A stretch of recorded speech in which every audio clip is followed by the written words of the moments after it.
بسم اللہ الرحمن الرحیم۔ بسم اللہ کی برکت کا واقعہ۔ کہا جاتا ہے کہ کسی علاقے میں قحط سالی پیدا ہو گئی۔ اس قحط سالی کی لپیٹ میں نہ صرف انسان بلکہ چرند و پرند سب اس کا شکار ہو گئے۔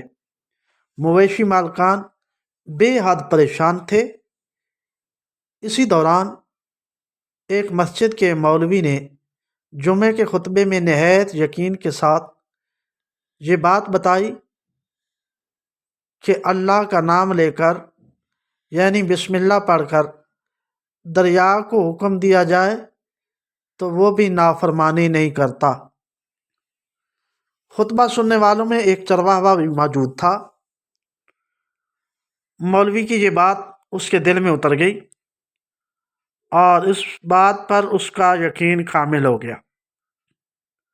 اس نے واپس آ کر اپنی بکریاں کھولی اور سیدھا دریا پہ چلا گیا۔ اونچی آواز سے بسم اللہ الرحمن الرحیم پڑھا اور دریا کو کہا وہ اپنی بکریاں چروانے کے لیے دوسرے پار جانا چاہتا ہے،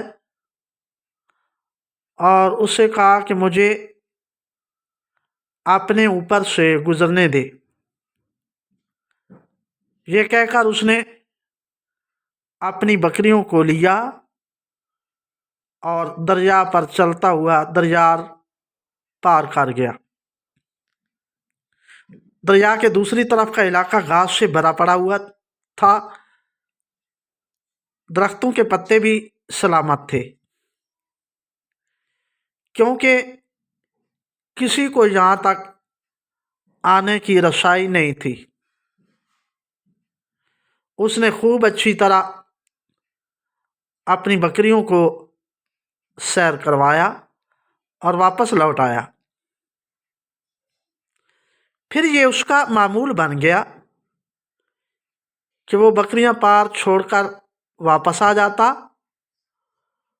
اور شام کو جا کر بکریاں واپس لے آتا۔ اس کی بکریوں کا وزن دگنا چگنا ہو گیا۔ لوگ چونک گئے اور اس سے پوچھا کہ وہ اپنی بکریوں کو کیا کھلاتا ہے۔ وہ سیدھا سادہ اور صاف دل نوجوان تھا۔ اس نے صاف صاف بات بتا دی کہ جناب، میں تو بسم اللہ الرحمن الرحیم پڑھ کر دریا پر چل کر اپنی بکریاں دوسری طرف چروانے لے جاتا ہوں۔ یہ بات سب نے سنی، مگر کسی نے اس چرواہے کی بات پر یقین نہیں کیا،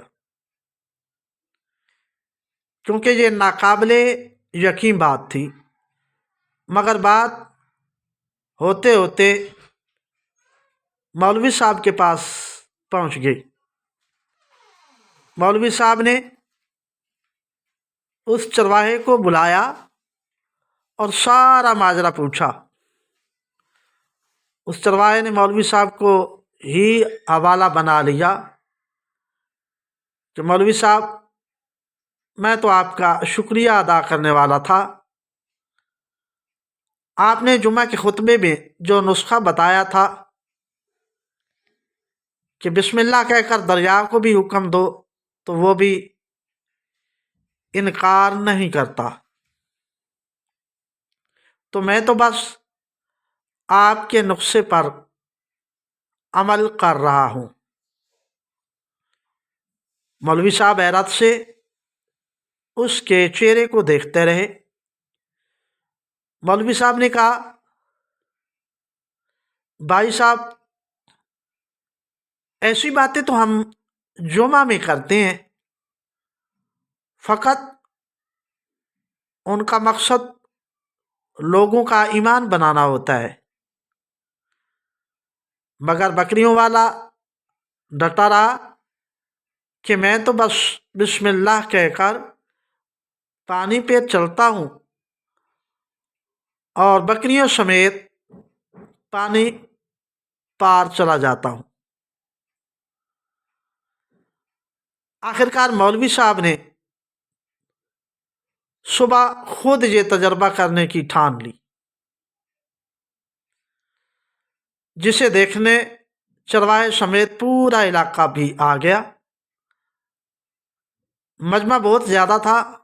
مولوی صاحب نے ایک دو بار سوچا کہ انکار کر دوں کہ کہیں ڈوب نہ جاؤں، مگر وہ جو مولوی صاحب کو کندھے پہ اٹھا کر لانے والے تھے اب بھی جوش و خروش میں سے اللہ اکبر کے نعرے لگا رہے تھے اور مولوی صاحب کے حق میں تعریفیں کر رہے تھے۔ آخرکار مولوی صاحب نے اپنے ڈر کو دور کرنے کے لیے ایک رسا منگوایا۔ پہلے اسے ایک درخت کے ساتھ باندھا،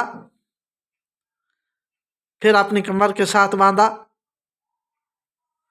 پھر ڈرتے ڈرتے ڈھیلا ڈھیلا بسم اللہ پڑھا اور دریا پر چڑھنا شروع ہو گئے۔ مگر پہلا پاؤں ہی رکھا تھا،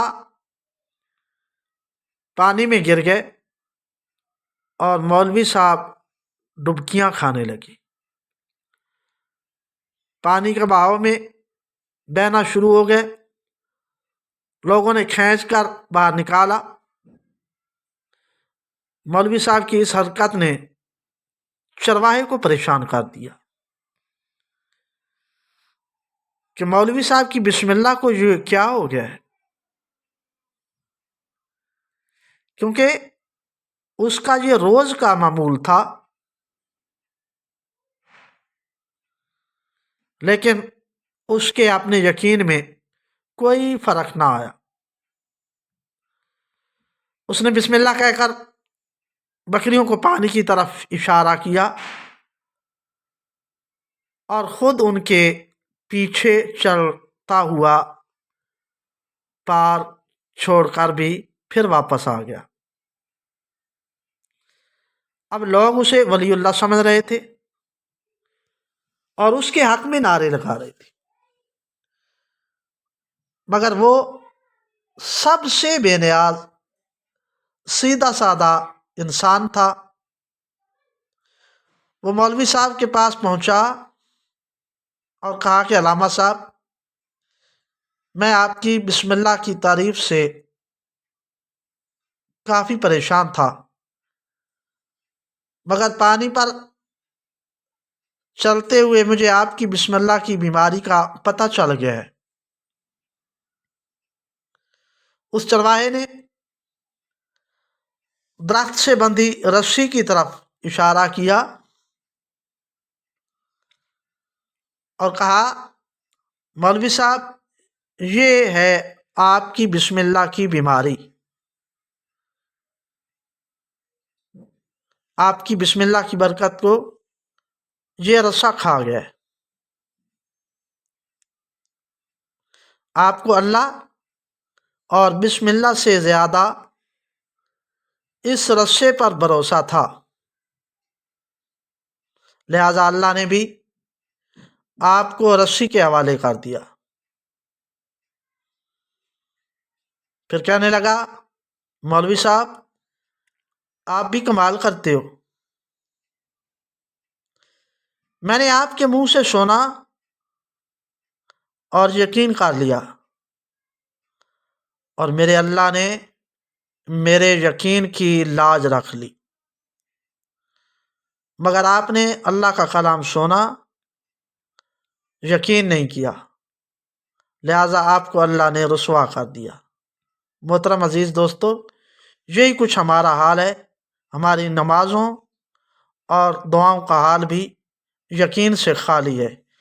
ہم یقین کریں گے